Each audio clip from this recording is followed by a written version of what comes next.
ఓం మహాగణాధిపతయే నమః. ఓం గురుభ్యో నమః. ఓం శ్రీమాత్రే నమః.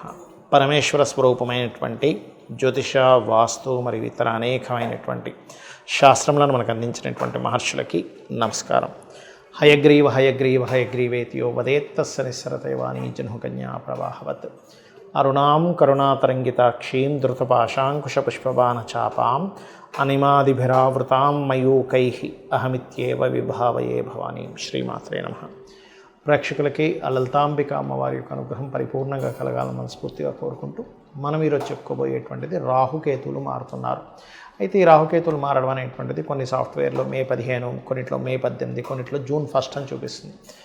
కాకపోతే ఏదేమైనప్పటికీ కూడా మే 15 నుంచి కొంత ప్రభావం, జూన్ 1వ తేదీ నుంచి కాస్త ఎక్కువ ప్రభావం చూపిస్తుంది రాహుకేతువులు. అయితే ఈ రాహువు కేతువు ప్రస్తుతం మీనరాశిలో రాహువు, కన్యారాశిలో ఉన్నటువంటి కేతువు మనకి సింహంలోకి కేతువు, కుంభంలోకి రాహువు మారుతున్నాడు. అయితే ఈ మార్పు జరగగానే వెంటనే చేంజెస్ వస్తాయా అంటే దీనివల్ల కొంతవరకు వస్తుంది. ఎందుకంటే గోచారం ఎప్పుడు కూడా కొంతవరకు చూపిస్తుంది. మిగతాదంతా కూడా మీ పర్సనల్ చార్ట్ చూసుకోవాలి, గుర్తుపెట్టుకోండి. అంటే మీ యొక్క జన్మజాతకంలో అసలు గ్రహాలు ఎలా ఉన్నాయి, రాహుకేతువులు ఎక్కడున్నారు, దాన్ని బట్టి ఈ రాహుకేతువుల యొక్క ప్రభావం ఉంటుంది. అయితే ఈ రాహుకేతువుల యొక్క ప్రభావం మీ జన్మజాతకం మీద ఎలా చూపిస్తుంది, దేశ గోచారాల మీద ఎటువంటి ప్రభావం చూపిస్తుంది అనేటువంటి విషయాలు చెప్తుంది నేనైనప్పటికీ కూడా చెప్పిస్తుంది సాక్షాత్ లలితామ్మవారిగా భావిస్తూ ఒక్కొక్క లగ్నరీత్యా, లగ్నం తెలిసిన వాళ్ళ లగ్నం నుంచి చూసుకుంటూ, లేదంటున్నట్లయితే రాశిరీత్యా ఎటువంటి ఫలితాలు వస్తాయనేటువంటి విషయాలు ఇప్పుడు మనం తెలుసుకుందాం. కర్కాటక లగ్నము, కర్కాటక రాశి. కర్కాటకం వారి కనుక చూసుకున్నట్లయితే ప్రధానంగా ఇక్కడ 3లో ఉండేటువంటి కేతువు జూన్ 1వ తేదీ నుంచి 2వ స్థానం అంటే ధనస్థానంలోకి వస్తున్నాడు. అలాగే భాగ్యస్థానంలో ఉండేటువంటి రాహు అష్టమంలోకి మారుతున్నాడు కర్కాటకం వారికి. 3వ స్థానం అంటేనే కొంచెం మిస్కమ్యూనికేషన్స్ స్థానంలో ఉన్నాడు ఇంతకాలం. ఇప్పుడు ఈ కేతువు ధనస్థానంలోకి వస్తున్నాడు, కుటుంబ ధనస్థానంలోకి.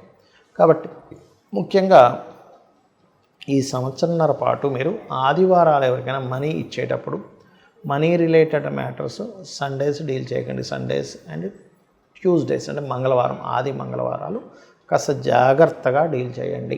ఇది ముఖ్యంగా గుర్తుపెట్టుకోండి. అలాగే కుటుంబ సభ్యులతో కొంత దూరంగా వెళ్ళవలసిన రావడము, లేదట్లయితే కుటుంబ సభ్యులని కొంత దూరంగా పంపించవలసిన పరిస్థితులు వస్తూ ఉంటాయి 2లో కేతు ఉన్నప్పుడు. అయితే అందులో ప్రధానంగా మీరు ఎటువంటి ధన సంబంధించినటువంటి ఇవి మీకు అంటే ధనపరంగా మీకు ఎటువంటి డీల్స్ చేయాలన్నా, ₹1 వచ్చినా రూపాయి ఎవరికైనా ఇచ్చినా కూడా ఒక్కసారి మనసులో గణపతిని తలుచుకొని ధనం ఇచ్చేటప్పుడు, తీసుకునేటప్పుడు చేసినట్లయితే 2వ స్థానంలో ఉండేటువంటి గణపతి అంటే కేతువు యొక్క ప్రభావం, గణపతి యొక్క అనుగ్రహం వల్ల మీకు ఆ దోషం అనేటువంటిది తగ్గుతుంది. అలాగే భాగ్యంలో ఉన్నటువంటి రాహు అష్టమంలోకి వస్తున్నాడు మీకు జూన్ నుంచి. కాబట్టి ఏమిటి, ఎప్పుడైతే అష్టమ స్థానంలోకి వస్తాడో రాహువు, ఇది ఇచ్చేటువంటి రిజల్ట్ కొంత యాక్సిడెంటల్ ప్రోన్స్ ఉంటాయి దీనివల్ల. కాబట్టి ఏంటి, వాహనాల మీద వెళ్ళేటప్పుడు కొంచెం జాగ్రత్తగా ఉండాలి. అందులో ముఖ్యంగా ఏదైనా పార్టీస్కి, ఈవెంట్స్కి వెళ్ళేటప్పుడు ఒక్కసారి దుర్గాదేవిని కనుక తలుచుకొని వెళ్ళినట్లయితే ఎటువంటి ప్రమాదము ఉండదు, గుర్తుపెట్టుకోండి. అలాగే రీసెర్చెస్ చేసేటువంటి వారికి చాలా మంచి సమయంగా చెప్పుకోవచ్చు. అష్టమంలో రాహు ఉన్నప్పుడు ఏదైనా కనిపెట్టడము ఇట్లాంటివి ఉంటాయి. అలాంటి వారికి ఇది మంచిది, అందులో ఎటువంటి సందేహం లేదు. ఎప్పుడు కూడా ఒక ప్లానెట్ ఒక దగ్గర ఉన్నప్పుడు అది కొన్నిసార్లు మంచి ఫలితాలు కూడా ఇస్తుంది. ఇది ముఖ్యంగా గుర్తుపెట్టుకోవాలి. అలాగే ఈ పూర్వీకుల ఆస్తులు, ముఖ్యంగా తాతగారి ఆస్తికి సంబంధించినటువంటి విషయంలో మీకు కొన్ని సాంకేతికమైనటువంటి, అంటే ఇవాళ రేపు చూడండి, ఇంతకుముందు ఒక భూమి ఎక్కడుందని తెలుసుకోవాలంటే చాలా కష్టమయ్యేది. కానీ ఇప్పుడు ఆన్లైన్లో ఉండేటువంటి కొన్ని సాఫ్ట్వేర్స్ వల్ల కావచ్చు, కొన్ని ఆన్లైన్ డెవలప్ అవ్వడం వల్ల కావచ్చు, తొందరగా తెలుస్తుంది. అటువంటి సహాయంతో కొంత తాతగారి ఆస్తికి సంబంధించిన విషయంలో కొంత పురోగతి కూడా మీకు ఉంటుంది. అయితే మీరు చేయవలసిన దేవతారాధన మాత్రం సుబ్రహ్మణ్యేశ్వర స్వామి ఆరాధన చేయండి, అనే విధాలు బాగుంటుంది. చాలామందికి ఈ రాహుకేతువుల యొక్క ప్రభావము వాళ్ళ జన్మజాతకంలో ఉంటుంది. కొంతమందికి సర్పదోషం రూపంలో, కొంతమందికి సంతానం రూపంలోని ఇబ్బంది ఇవ్వడానికి, మరియు కొంతమందికి వివాహ జీవితం మీద, వివాహం అయ్యే దాని మీద రాహుకేతువుల ప్రభావం ఉన్నప్పుడు ఇబ్బంది పడుతుంటారు. దానికి ఏం చేయాలి, వివాహం మీద ప్రభావం ఉన్నప్పుడు అంటే మనకి మొట్టమొదటిగా మీ జన్మజాతకంలో రాహుకేతువులు ఏ స్థానాల్లో ఉన్నారనేది డిటెక్ట్ చేయాలి. అంటే ఏమిటి, ముందుగా అసలు మీకు రాహు కేతు ఎక్కడున్నారు, లగ్నంలో ఉన్నారా, కుటుంబ స్థానంలో ఉన్నారా, 3వ స్థానంలో. అంటే లగ్నంలో ఉంటే మీకు లగ్నాన్ని పాడు చేస్తూ ఉంటాడు, కుటుంబ స్థానంలో ఉంటే కుటుంబ పరంగా ఇబ్బందులు ఆటంకాలు కేతు ఉంటే. రాహు ఉంటే ఏం కాదు, ధనపరంగా బాగుంటుంది. అదేవిధంగా 3వ స్థానంలో ఉంటే సిబ్లింగ్స్తో, 4వ స్థానంలో ఉంటే ప్రాపర్టీస్, 5వ స్థానంలో ఉంటే సంతానం, 6వ స్థానంలో ఉంటే అప్పుల వల్ల, 7వ స్థానంలో ఉంటే వివాహ సంబంధించిన విషయాల్లో, అష్టమంలో ఉంటే యాన్స్టర్స్ ప్రాపర్టీ, 9లో ఉంటే తండ్రితో దూరం అవడం, 10వ స్థానంలో ఉంటే కెరియర్ పరంగా, 11వ స్థానంలో ఉంటే బిజినెస్ పరంగా, 12లో ఉంటే విదేశాలు, వివాహ జీవితం మీద. అయితే ఈ స్థానంలో కేతు ఉన్నప్పుడు పర్టికులర్గా మీరు చేయాల్సింది ఏమిటంటే, మీరు ఈ సంబంధించిన ఇబ్బంది పడుతున్నాము కేతు ఇక్కడ ఉన్నాడు అన్నప్పుడు మెయిన్గా గణపతి ఆరాధన ఎక్కువగా చేయాలి, గుర్తుపెట్టుకోండి. అలాగే రాహు పాడు చేస్తున్నాడు, అప్పుడు దుర్గా ఆరాధన ఎక్కువగా చేయాలి. రాహుకేతువుల దగ్గర దీపారాధన చేయడము, అది సర్పదోషంగా కనుక ఏర్పడినట్లయితే మీరు నాగప్రతిష్ఠ చేసుకోవడం మంచిది. ఇక రెండో విషయం ఏంటంటే, ఇక్కడ మీకు ఈ రాహుకేతువుల యొక్క ప్రభావం పూర్తిగా ఎక్కడా కూడా ఉండకుండా తగ్గాలంటే ఒకటి సర్పదోషము, రెండవది రాహుకేతువుల దగ్గర దీపారాధనతో పాటు కాళహస్తికి వెళ్ళి అక్కడ రాహుకేతువు పూజతో పాటు అందరూ కేవలం రాహుకేతువుల గురించి ఆలోచిస్తారు, కానీ అక్కడ పరమేశ్వరుడి యొక్క అనుగ్రహంతో మనకి ఇబ్బందులు తగ్గుతాయనే విషయాన్ని గుర్తుపెట్టుకోవాలి. ఇక ఈ రాహుకేతుల ప్రభావం వల్ల దేశవ్యాప్తంగా ఎటువంటి ఫలితాలు ఉంటాయి జూన్ 1వ తేదీ నుంచి అని చూసుకున్నట్లయితే, మనం గత సంవత్సరంన్నర క్రితం చెప్పుకున్నాం, కేతువు కన్యారాశిలోకి వస్తున్నప్పుడు ముందుగానే ప్రిడిక్ట్ చేసుకుని ఇప్పటికే ఉన్నాయి ఆ వీడియోలు. భూముల ధరలు ఆగిపోతాయి, భూములు పెద్దగా రైజ్ అవ్వని చెప్పుకున్నాం. అదేవిధంగా మనం చూసుకున్నట్లయితే హైదరాబాద్లో కూడా రియల్ ఎస్టేట్ చాలా మటుకు ఆగింది.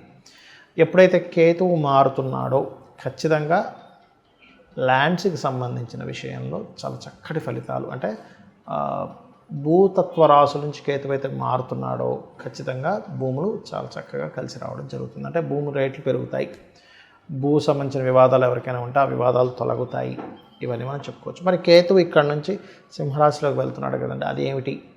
సింహం అనేటువంటిది రాజకీయ నాయకుల్ని, రాజకీయ సంబంధించిన విషయాలని చెప్తూ ఉంటుంది, గవర్నమెంట్ని సూచిస్తూ ఉంటుంది. అందుకే ఏంటి, గవర్నమెంట్ కొన్ని కఠినమైన నిర్ణయాలు తీసుకోవడం, రాజకీయ పరంగా కొన్ని మార్పులు ఏర్పడడం, ఇవి ఖచ్చితంగా జరుగుతాయి. అంటే ఏమిటి, రాజకీయపరమైన మార్పులు, రాజకీయాల్లో ఉండేటువంటి వారి మార్పులు, సీఎం పిఎం రంగాల్లో ఉండేటువంటి వారికి కొన్ని సడన్గా మార్పులు, ఇట్లాంటివన్నీ కూడా ఇస్తూ ఉంటుంది. అదేవిధంగా రాహు మరి కుంభంలోకి వస్తున్నాడు కదా, అంటే ఆర్టిఫిషియల్ ఇంటెలిజెన్స్ బేస్ చేసుకొని, లేకపోతే రకరకాల సాఫ్ట్వేర్ రిలేటెడ్గా కొన్ని బిజినెస్లు పెరుగుతాయి దీనివల్ల.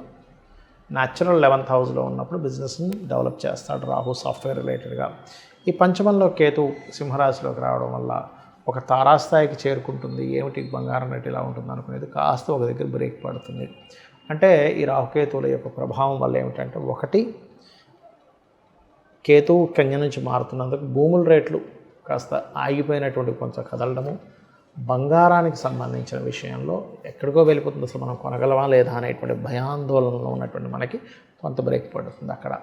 అలాగే కొంచెం కుజుడితో కలిసినటువంటి కేతు అవడం వల్ల సైన్యం కొంత భూభాగాలను, ఇంతకుముందు మనకి పిఓకే అంటుంటాం, పాక్ ఆక్యుపైడ్ కాశ్మీర్ లాంటి దాన్ని మన సైన్యం కొంతవరకు దాన్ని ఆక్యుపై చేసి మళ్ళీ రిటర్న్ తెచ్చుకోవడానికి, అలాగే కొంత సైన్యం నష్టపోవడానికి, కొంత యుద్ధ సంబంధించినటువంటి అటాక్స్కి వాటికి వీటికి ప్రభావం అనేటువంటి చూపిస్తుంది. మనం ఆల్రెడీ ఒక 40 days బ్యాకే చెప్పుకున్నాం కుజుడు నీచంలో ఉండడం, ఇటువంటివి జరగడానికి ఎక్కువ ఆస్కారం ఉంటుంది.